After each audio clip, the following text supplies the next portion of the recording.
breaking update of the cyclone Remal that has now made its landfall and has now resulted in heavy rainfall in West Bengal and has left behind a trail of destruction. Let me go across to Pooja right now. Pooja, if you can give us an update as far as the aftermath is concerned of the cyclone that made its landfall around midnight. What happens now?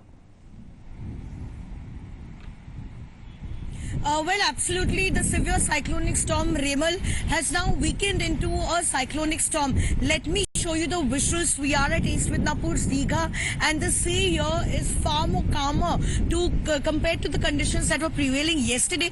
But the entire area has been engulfed by dark clouds because the Met Office has predicted heavy to very heavy rains in coastal areas of West Bengal, and this particular system, which was prevailing in the coastal area, has now moved to districts of Murshidabad and Nadia. So these are the districts which are going to receive extremely heavy rainfall.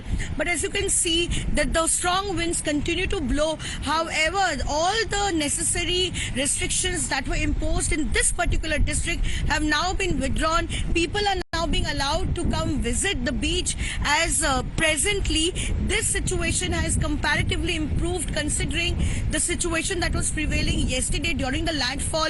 Remember, the landfall took place yesterday from 8:30 p.m. and by wee hours the landfall process was over. But in other parts of West Bengal, especially the capital city of Kolkata, has received extremely heavy rainfall and has left behind a trail of destruction. Well, that means that the assessment after the landfall has been made. That would be done by the authorities. A 24/7 control room that was set up, closely monitoring, that was also being done by the central government. Remains to be seen what this assessment looks like. Thank you very much, Pooja, for joining in. You're watching Times Now. We will be back after a short break.